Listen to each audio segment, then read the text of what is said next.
July 14th, 1944. 2:34 p.m. Normandy, France. Curtis Culin, Jr. stood in a cow pasture outside St. Lo, staring at the problem that was killing the American advance. In front of him rose a hedgerow, 12 feet of densely packed earth, roots, and vegetation that had been growing undisturbed for 1,000 years. Behind it, German machine gunners waited. Around it, dozens of burned-out American tanks sat as testament to what happened when you tried to go through these ancient Norman barriers. The bocage, as the French called it, was strangling Operation Cobra. Every field in Normandy was surrounded by these massive earthen walls, topped with impenetrable hedges. The roads between them were kill zones. Tanks couldn't go over the hedgerows. They were too steep. Tanks couldn't go around them. That meant using roads where German anti-tank guns waited. And when tanks tried to climb over them, their thin belly armor was exposed, making them easy targets for German Panzerfausts. General Omar Bradley's entire offensive was stalled. Thousands of American soldiers were dying in these tiny fields, fighting yard by yard through a landscape that favored the defender absolutely. Tank crews were calling Normandy Purple Heart Lane. Infantry called it worse, and nobody had a solution. Curtis looked at the burned-out Sherman to his left, then at the pile of German steel beach obstacles that engineers had been clearing from the invasion beaches, then at the welding torch sitting unused in a supply truck. Curtis Culin was a tanker, not an engineer. He had no authority to modify military equipment. He'd never designed anything in his life. He was a 29-year-old cab driver from Cranford, New Jersey, who'd joined the Army because it paid better than driving taxis during the Depression. But watching men die in those hedgerows for 3 weeks had given him an idea. An idea so simple that everyone had missed it, and so unauthorized that it could get him court-martialed. He grabbed the welding torch and walked toward the pile of German steel. "What are you doing?" his tank commander asked. "Something stupid," Curtis replied, "or something that might just win this war." What Curtis Culin welded together in that cow pasture over the next 6 hours would break the stalemate in Normandy, transform American armor tactics, save thousands of lives, and prove that sometimes the best military innovations come not from generals or engineers, but from a cab driver with a welding torch and a refusal to accept the impossible. The cab driver from Cranford, Curtis Culin, Jr., was born on November 2nd, 1915, in Cranford, New Jersey, a small town about 20 miles west of Manhattan. His father, Curtis Sr., was a machinist who worked in a tool and die shop. His mother, Margaret, took in sewing to supplement the family income. Money was always tight, especially during the Depression. Curtis was the oldest of 3 children. He had a younger brother, Robert, and a sister, Helen. The family lived in a small house near the railroad tracks, where freight trains rattled the windows at night. Curtis learned early that if something broke, you fixed it yourself because paying someone else wasn't an option.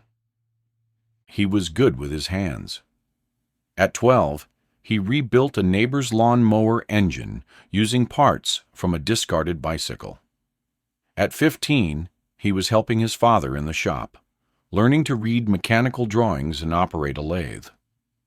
He liked the logic of machines. If something didn't work, there was always a reason, and reasons could be fixed. Curtis dropped out of high school in 1932, halfway through his junior year. The Depression had hit hard, and his father's hours at the shop had been cut. The family needed income. Curtis took whatever work he could find, loading trucks, digging ditches, sweeping floors at a garage. In 1935, at age 19, Curtis got his hack license and started driving a taxi in Newark. It wasn't glamorous work. He drove the night shift, ferrying drunks from bars to homes, picking up workers from late shifts at factories, taking couples from train stations to hotels. The pay was mediocre, but it was steady, and Curtis was good at it. He learned the streets, learned to read passengers, learned when to talk and when to stay quiet. He also learned to fix cars. When your taxi broke down at 2 a.m. in a bad neighborhood, you either fixed it yourself or lost a night's wages. Curtis became proficient with emergency repairs, replacing fan belts with nylon stockings, patching radiator hoses with electrical tape, jump-starting dead batteries by rolling the cab downhill. His friends called him Mac, short for mechanic, because he was always fixing something. Curtis didn't think of himself as particularly clever. He just believed that most problems had simple solutions if you stopped overthinking them. When Pearl Harbor was bombed on December 7, 1941, Curtis was driving a fare from Newark to Jersey City. The passenger had the radio on. When they heard the news, Curtis pulled over, and they both sat in silence for a minute.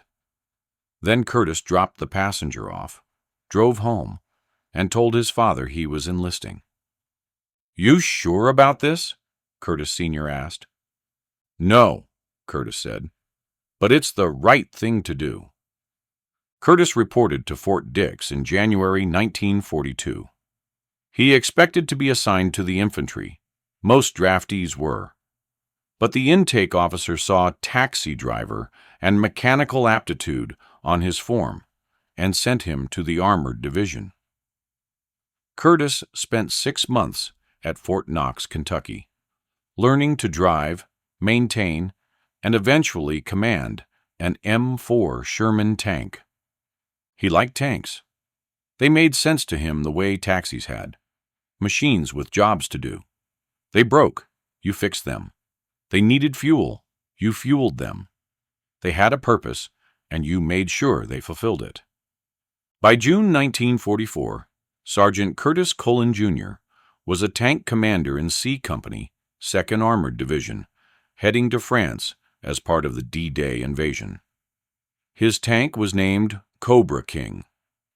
His crew consisted of 4 other men, a driver, a gunner, a loader, and an assistant driver who also operated the bow machine gun.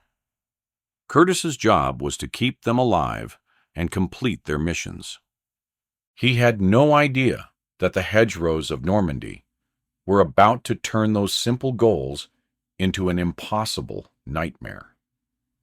The hedgerow hell.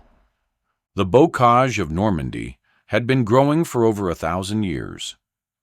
Norman farmers had built earthen walls around their fields to mark property lines and contain livestock.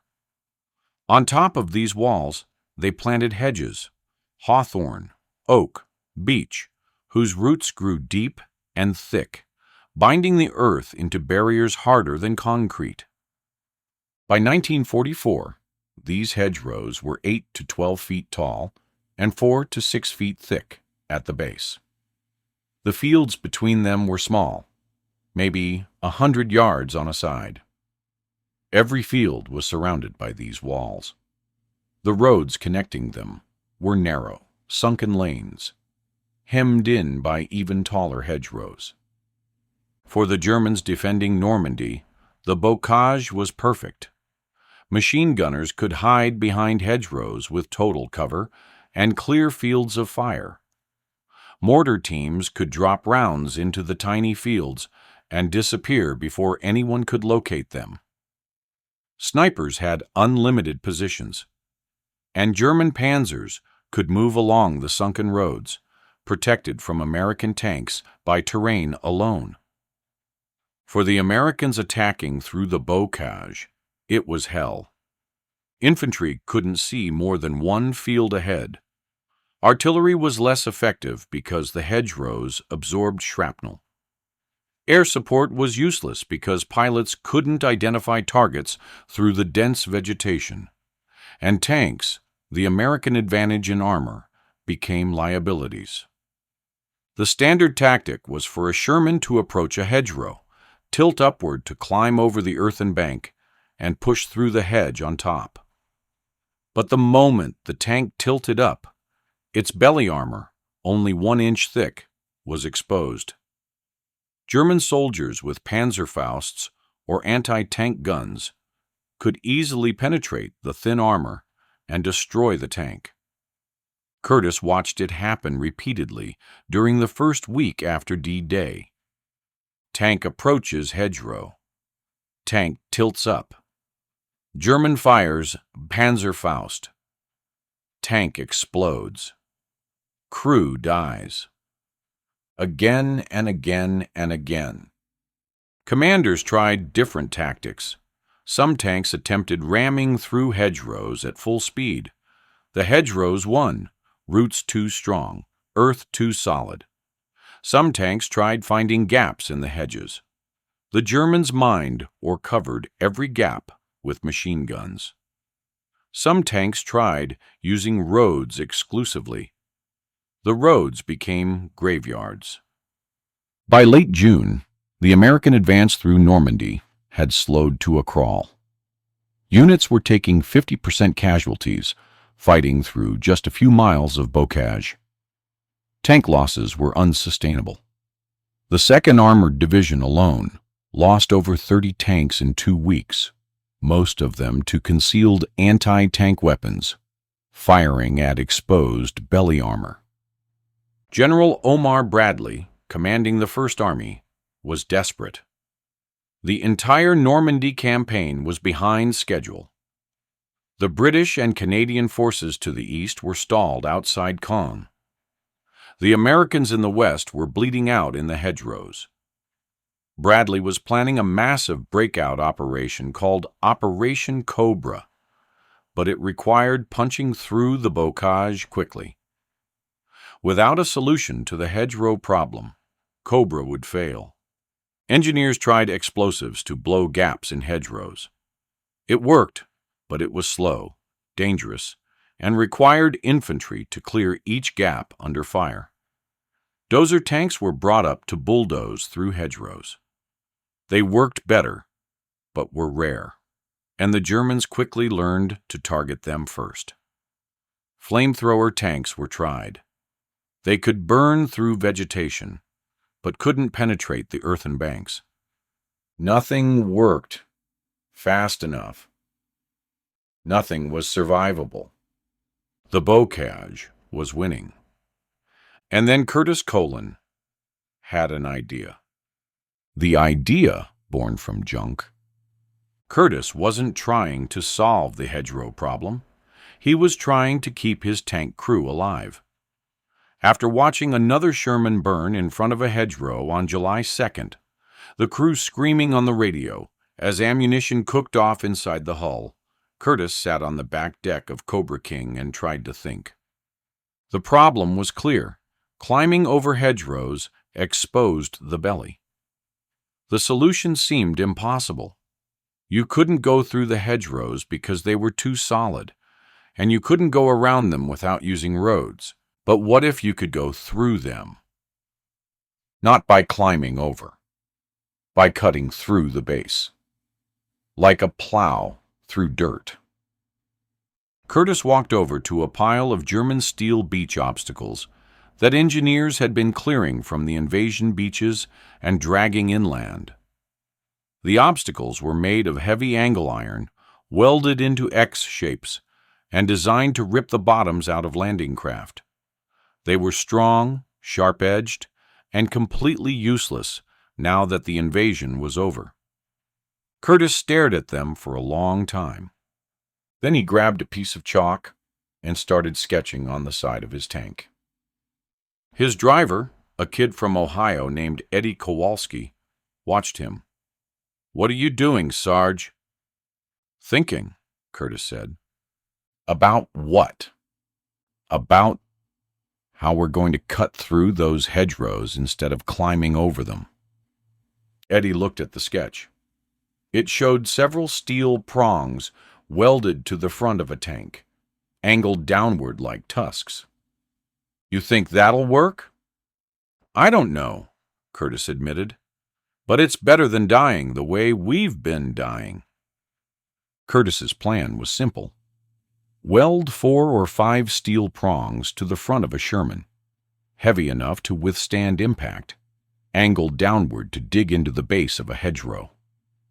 When the tank drove forward at full speed, the prongs would cut through the earthen bank and roots like a plow through soil, creating a gap the tank could drive through without exposing its belly armor. The theory was sound. Whether it would work in practice was another question. Curtis needed 3 things: steel, a welding torch, and permission. The steel was easy. German beach obstacles were lying everywhere. The welding torch was available from the maintenance section. Permission was the problem. Modifying military equipment without authorization was against regulations. Tanks were supposed to be maintained to factory specifications. Field modifications required approval from Division Command, which required approval from Corps Command, which required approval from people who'd never seen a hedgerow and wouldn't understand the problem. Curtis knew that if he asked permission, he'd be told no, or he'd be told to wait while the request went through channels. And while he waited, more men would die. So Curtis didn't ask permission, he just did it. On July 3rd, while the rest of the company was on standby waiting for orders, Curtis and his crew dragged 4 pieces of German angle iron to a quiet spot behind the supply depot. They borrowed a portable welding rig from the motor pool, and they started working. Curtis wasn't a trained welder. He'd done some welding in his father's shop and had learned basic techniques at Fort Knox. But this was different. The steel was thick, heavy gauge angle iron, designed to withstand ship impacts. The welds needed to be strong enough to survive ramming into hedgerows at 20 miles per hour. Curtis worked slowly, methodically. He measured twice, cut once, and welded each joint carefully. Eddie held pieces in place while Curtis tacked them. The company mechanic, a corporal named Jimmy Driscoll, helped with the grinding and finishing. They worked through the afternoon and into the evening. By 8 p.m., they had 4 steel prongs welded to the front of Cobra King, angled downward at about 30 degrees, extending 18 inches beyond the tank's front armor. It looked crude. It looked improvised. It looked like exactly what it was: a desperate field modification built from scrap metal by men who didn't know if it would work, but knew they had to try. Curtis stepped back and examined their work. "Well," he said, "there's only one way to find out if this works: the test." The next morning, July 4th, Curtis drove Cobra King to an empty field about a mile from the front line. A hedgerow ran along the northern edge, typical bocage, about 10 feet tall, dense vegetation on top of an earthen bank. Curtis's company commander, Captain James Donnelly, had heard about the modification and come to watch. So had a handful of other tankers, curious about what the crazy cab driver was doing. Donnelly walked around Cobra King, examining the welded prongs. "Culin, did you get authorization for this?" "No, sir." "You know that's against regulations." "Yes, sir." Donnelly sighed. "If this doesn't work, you're in serious trouble?" If it doesn't work, sir, we're all in serious trouble anyway. Donnelly didn't argue with that logic. All right, show me what it does. Curtis climbed into the commander's hatch. Eddie was already in the driver's seat. The rest of the crew was standing outside, watching. Curtis keyed the intercom. Eddie, you ready? Ready as I'll ever be. All right, take us toward that hedgerow. When I give the word, full throttle. Don't slow down, no matter what happens. Got it, Sarge. Cobra King rumbled forward, tracks clanking, engine roaring. The distance to the hedgerow closed, 50 yards, 40, 30. Curtis could see the dense vegetation, the earthen bank beneath it, the roots probably 8 feet deep. Now! Curtis shouted. Eddie slammed the throttle forward. The Sherman surged ahead, hitting 20 miles per hour in seconds. The steel prongs struck the base of the hedgerow with a sound like a car crash. And the hedgerow didn't stop them. The prongs dug into the earthen bank, ripping through roots and soil. Dirt sprayed in all directions. Vegetation tore and collapsed. The tank shuddered violently, bucking and grinding, but it kept moving. The prongs carved through the hedgerow like a plow through a field, and suddenly Cobra King was on the other side, sitting in the next field. Engine still running, crew still alive. Curtis stuck his head out of the hatch and looked back. Where the hedgerow had been, there was now a gap, maybe 8 feet wide, ragged but passable. The steel prongs were bent slightly, but intact. Captain Donnelly walked through the gap, staring at the torn earth and shredded roots. Then he looked up at Curtis. Sergeant, you just saved this division. The word spreads. Curtis didn't think he'd saved anything. He'd just solved a problem the way he always solved problems, by trying something simple until it worked. But Captain Donnelly understood the implications immediately. If every Sherman in Normandy could punch through hedgerows at will, the entire tactical situation would change. Tanks wouldn't have to use roads or expose their belly armor. They could move cross-country, flank German positions, and turn the bocage from an obstacle into just another piece of terrain. Donnelly reported the modification up the chain of command.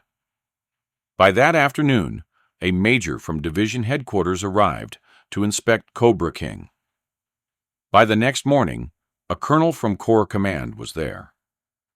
By July 6th, General Omar Bradley himself came to see the Culin device, as it was already being called. Bradley was a pragmatic man who understood that wars were won by soldiers who improvised, not by staff officers who followed regulations. He looked at the welded prongs, looked at the gap Cobra King had torn through the hedgerow, and made an immediate decision. I want every tank in First Army fitted with these devices. How fast can we do it? The maintenance officer did quick calculations. We'll need steel, welding equipment, and trained welders. Maybe 2 weeks to fit the entire division. You've got 3 days, Bradley said. After that, we start Operation Cobra, and I need every tank able to move through bocage. Bradley turned to Curtis. Sergeant Culin, you're about to become famous. What you've built here is going to change this campaign. Curtis, uncomfortable with praise, just nodded. It's just welded steel, sir. Anyone could have thought of it. But you did, Bradley said. That's what matters.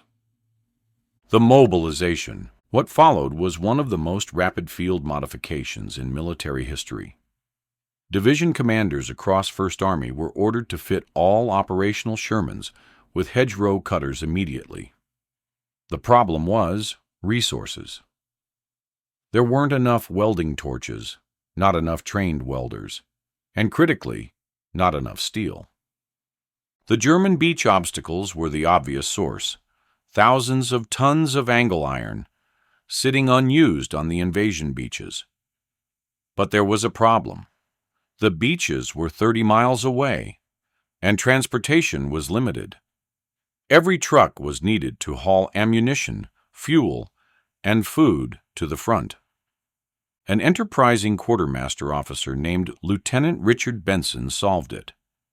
He organized work parties of rear echelon troops to cut up the beach obstacles on site using cutting torches. The steel sections were loaded onto returning supply trucks, vehicles that would otherwise be empty on their return trips from the front. Within 48 hours, steel was arriving at forward maintenance depots faster than welders could use it. The welding was another challenge. Every maintenance battalion, every tank repair unit, every soldier with welding skills was pressed into service. The modification was simple enough that even inexperienced welders could do it under supervision. Curtis's original design was refined slightly by engineers. The prongs were standardized to 20 inches long, angled at 35 degrees, spaced 18 inches apart. But the basic concept remained unchanged. Curtis spent July 5th through July 7th moving from unit to unit, demonstrating the installation procedure and answering questions. He became a reluctant celebrity. Soldiers wanted to shake his hand. Officers wanted photographs with him. War correspondents wanted interviews. Curtis hated the attention. He hadn't invented anything revolutionary. He'd just welded some metal to a tank. But the Army needed a good news story, something to show that American ingenuity was overcoming obstacles. Curtis Culin, the cab driver from Cranford, who'd improvised a solution to the hedgerow problem, became that story. By July 10th, over 500 Shermans in 1st Army had been fitted with hedgerow cutters. By July 20th, over 1,500. The devices were being called Culin cutters, Culin plows, or simply Rhino tanks, because the prongs looked like rhinoceros horns. The modification transformed American tactics immediately.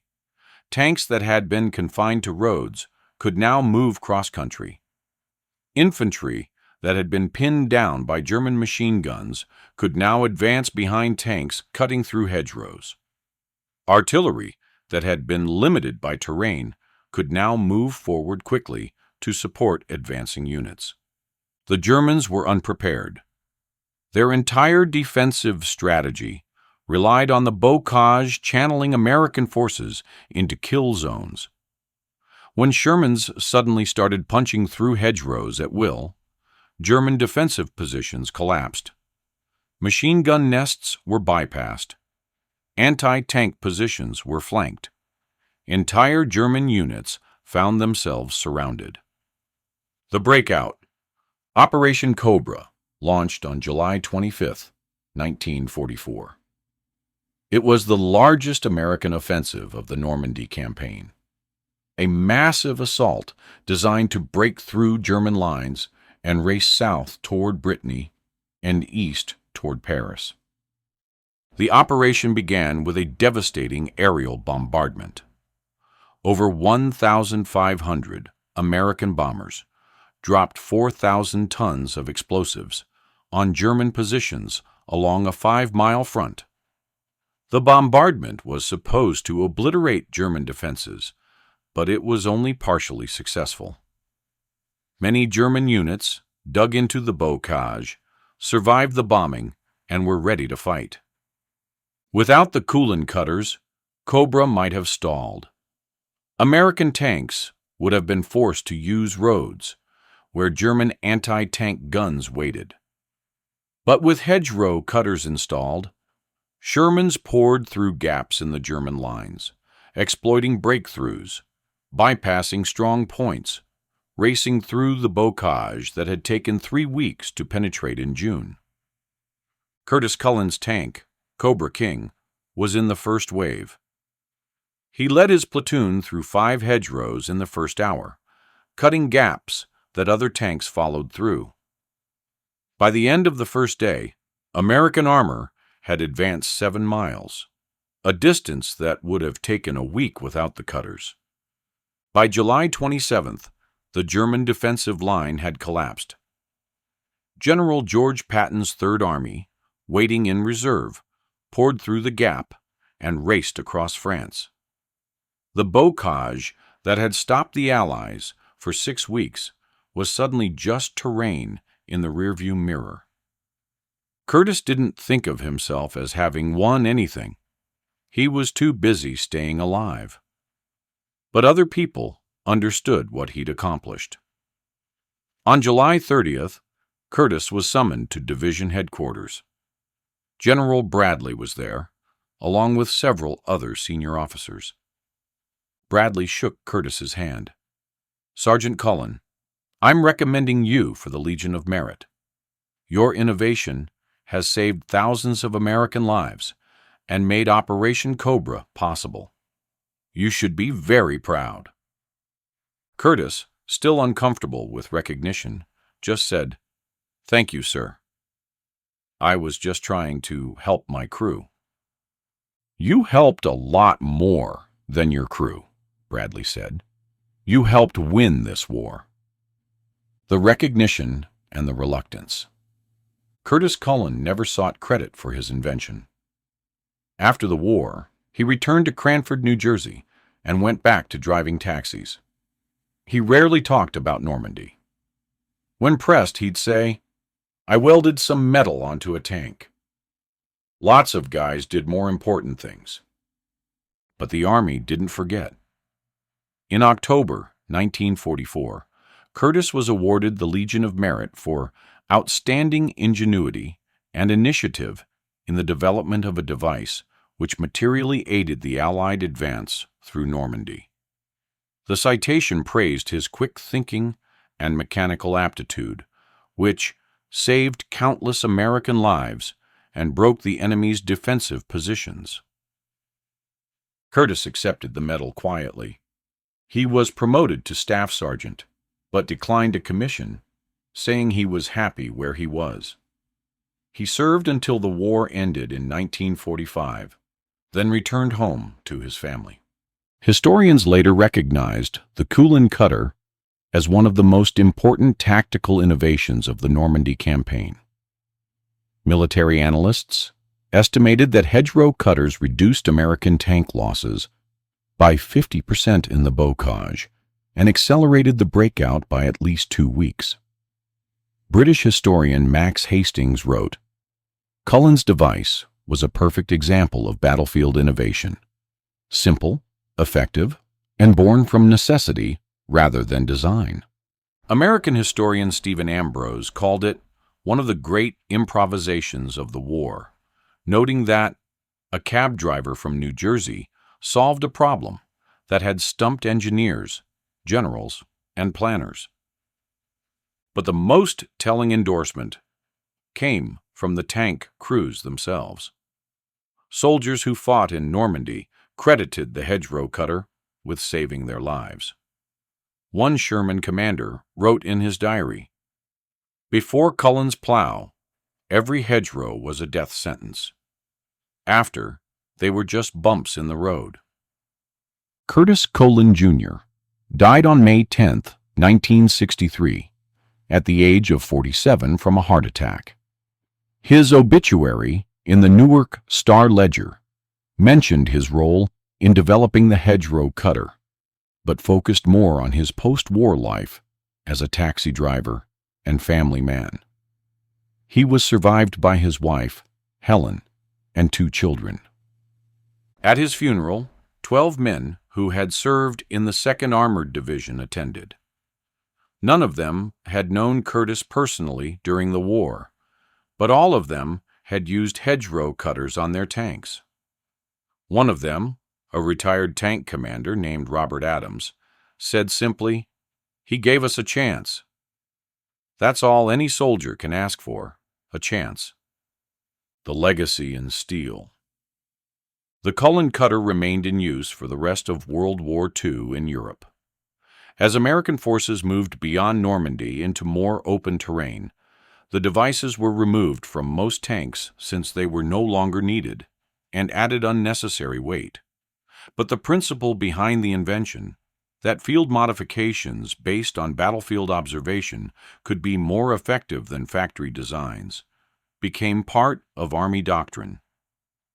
After the war, the U.S. Army institutionalized the lesson. Tank development programs began including feedback from crews in combat zones. Field modification requests were expedited rather than buried in bureaucracy. The idea that a sergeant with a welding torch might see something that engineers at Aberdeen Proving Ground missed became accepted wisdom. In Korea, American tanks were fitted with improvised armor and mine rollers based on crew suggestions. In Vietnam, helicopter crews modified their aircraft with locally fabricated armor and weapons mounts. In Iraq and Afghanistan, up-armoring of vehicles often began with soldier modifications before becoming official programs. The MRAP vehicle, which saved countless lives from IEDs, evolved partly from field modifications and soldier feedback. All of these innovations trace their institutional lineage back to Curtis Culin and his welding torch in a Norman cow pasture. Today, at the U.S. Army Armor School at Fort Moore, Georgia, instructors teach the story of the Culin cutter as an example of battlefield innovation. A restored Sherman tank fitted with an original hedgerow cutter is displayed at the National Museum of the United States Army. The placard reads, "Culin Hedgerow Cutting Device, developed by Sergeant Curtis G. Culin, Jr., 2nd Armored Division, July 1944. This simple modification broke the stalemate in Normandy and exemplifies the ingenuity of the American soldier." But perhaps the most fitting memorial is less official. In Normandy, France, in the town of Saint-Lô, there is a small museum dedicated to the Battle of the Bocage. Among the exhibits of weapons, uniforms, and photographs, there is a piece of rusted German angle iron, welded into the shape of prongs. The label, written in French and English, says, "American hedgerow cutter, made from German steel, invented by a taxi driver, won a campaign." Curtis Culin never set out to be a hero or an inventor. He was just a working-class kid from Cranford who found himself in a war, saw a problem, and fixed it the only way he knew how, with scrap metal, a welding torch, and common sense. The lesson of Curtis Culin isn't about genius or inspiration. It's about pragmatism. It's about looking at the tools you have and the problem in front of you and finding a way forward. It's about not waiting for permission or approval when lives are at stake. The hedgerows of Normandy were an impossible obstacle until Curtis Culin made them possible. And in doing so, he reminded everyone that sometimes the best solutions come not from headquarters or laboratories, but from the people actually doing the fighting. One sergeant, one idea, one welding torch, and the stalemate was broken. The human cost. It's easy to talk about the Culin cutter as a tactical innovation, as a piece of military engineering, as a turning point in the Normandy campaign. But the real measure of its success isn't in the statistics or the strategic impact. It's in the lives saved. Before the hedgerow cutters, American tank crews in Normandy had a grim understanding. Approaching a hedgerow meant exposing your belly armor, and exposing your belly armor meant you were probably going to die. The Germans knew where every gap was. They knew which roads the Americans would use. They waited with Panzerfausts and anti-tank guns, and they killed with methodical efficiency. Tank crews developed fatalistic attitudes. They painted names on their Shermans not out of sentimentality, but as tombstone markers. They wrote letters home before every mission because they didn't expect to survive. The life expectancy of a Sherman crew in the bocage during late June 1944 was measured in days, sometimes hours. The Culin cutter changed that calculation. Suddenly, tank commanders had options. They didn't have to use roads. They didn't have to expose their belly armor climbing over hedgerows. They could punch through at ground level, keeping their frontal armor facing the enemy, maintaining the element of surprise. The psychological impact was as important as the tactical one. Tank crews stopped feeling helpless. They stopped feeling like they were driving coffins through a maze designed to kill them. They started believing they could survive. One tank commander, a lieutenant named Michael Horvath from Pittsburgh, wrote to his wife on August 3, 1944. "A few weeks ago, I was writing goodbye letters before every mission. I didn't think I'd make it through July. Then some sergeant welded these steel tusks onto our tank, and suddenly we're the ones doing the hunting. I think I might actually make it home now." Horvath did make it home. He survived the war, returned to Pittsburgh, and lived until 1998. In his later years, he kept a photograph on his desk, a picture of his Sherman with a Culin cutter welded to the front. When people asked about it, he'd say, "That ugly piece of steel is the reason I got to meet my grandchildren." Stories like Horvath's multiplied across the divisions that fought in Normandy. Thousands of men who expected to die in the bocage survived instead. They went on to fight through France, through Belgium, through Germany. They came home after the war. They had families, careers, lives, all because Curtis Culin had refused to accept that the hedgerows were unsolvable. The Germans noticed the change, too. After the war, captured documents revealed that German commanders in Normandy had reported the appearance of modified American tanks in late July with alarm. One Wehrmacht colonel wrote, "The Americans have equipped their tanks with cutting devices that allow them to penetrate bocage at will. Our defensive positions are no longer tenable. Recommend immediate withdrawal." The hedgerows had been Germany's best defensive weapon in Normandy. The Culin cutter turned that weapon into irrelevance in a matter of days. The question of credit. There's a footnote to the Culin cutter story that's worth mentioning. Curtis Culin wasn't the only person who thought of welding steel prongs to tanks. Several other soldiers had similar ideas around the same time, working independently in different units. A sergeant in the 3rd Armored Division, named Hollis Hills, welded salvaged railroad rails to his tank in early July. A lieutenant in the 29th Infantry Division, named Charles Green, experimented with bulldozer blades. At least 3 other tankers in various units tried variations on the same concept, using steel to cut through hedgerows at ground level rather than climbing over them. But Curtis Culin was the first to demonstrate a working prototype to senior commanders. He was the first to have his design adopted and mass-produced. And critically, he was the one General Bradley saw and decided to champion. There's always an element of timing and luck in innovation. The right idea, at the right moment, seen by the right person, can change history. Curtis was in the right place, at the right time, with the right solution. That doesn't diminish what he accomplished.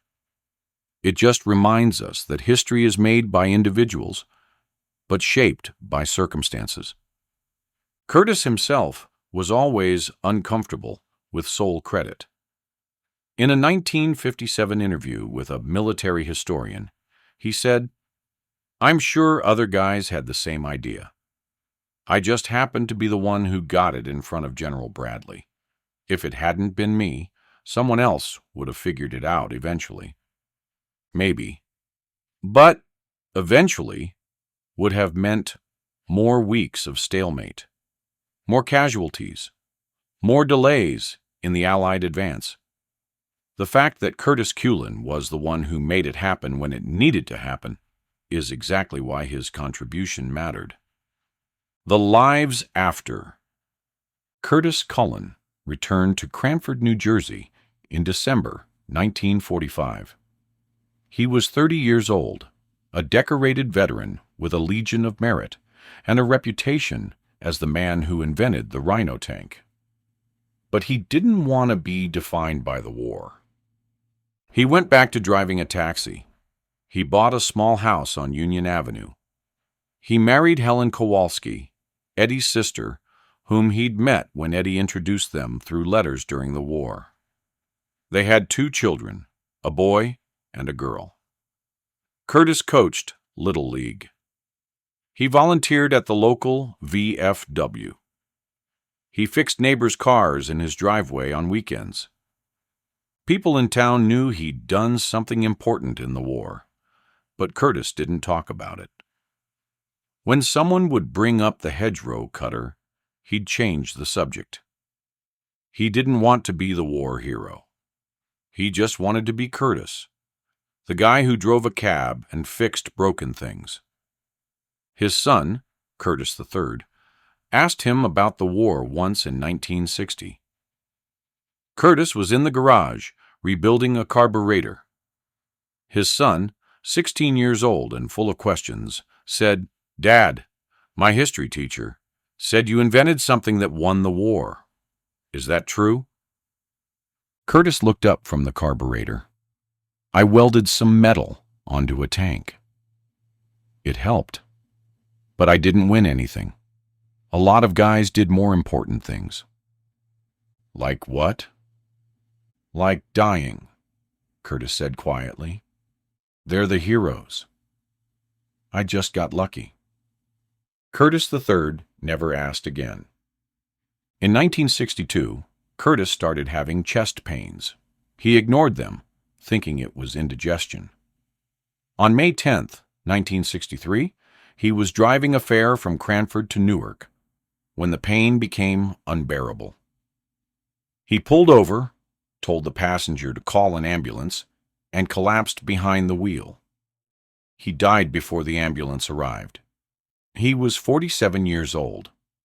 The funeral was held at the First Presbyterian Church in Cranford. Over 300 people attended.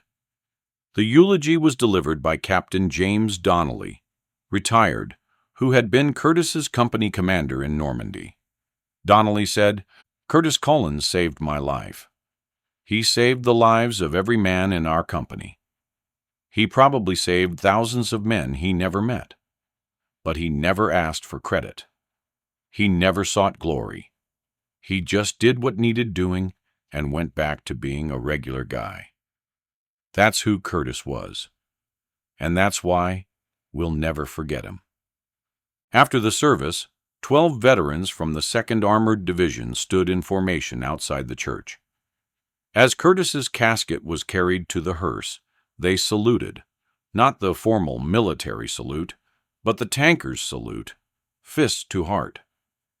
It was the highest honor a tanker could give to one of their own.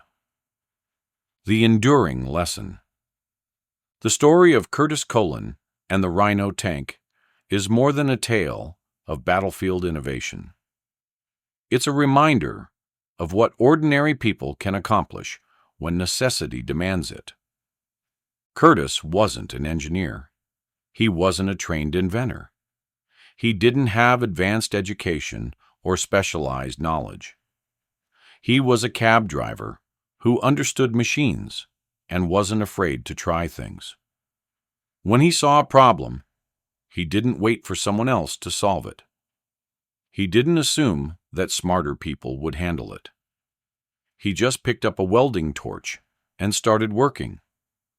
That mentality, the refusal to accept limitations, the willingness to experiment, the pragmatism of trying simple solutions before complicated ones, is what makes ordinary people extraordinary in moments of crisis.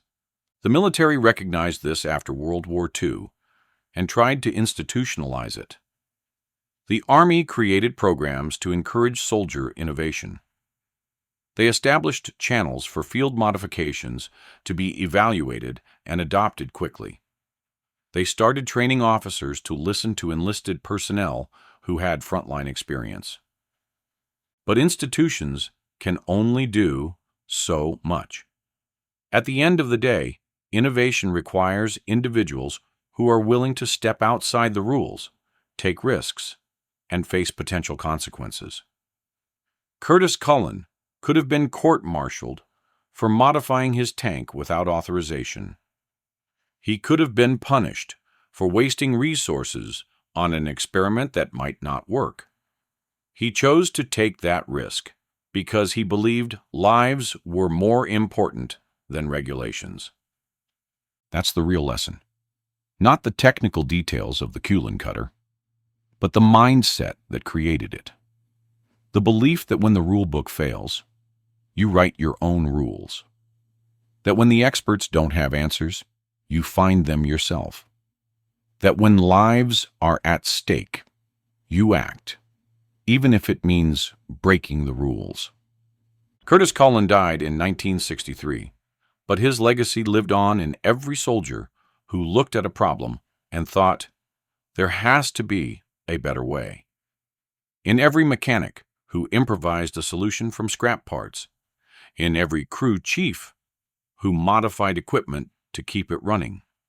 In every field commander who listened to a private with an idea instead of dismissing it. The hedgerows of Normandy are still there, growing along the edges of Norman farms, markers of property lines and history. Tourists visit them now, taking photographs, trying to understand what made them such formidable obstacles in 1944. But if you know where to look, you can still find scars, places where the earth was torn and never quite healed, where something heavy and metal ripped through roots and soil. Those scars are Curtis Culin's signature, written in the landscape, a permanent reminder that ordinary people can change history if they're willing to try. One cab driver, one welding torch, one idea, and an impossible obstacle became just another bump in the road.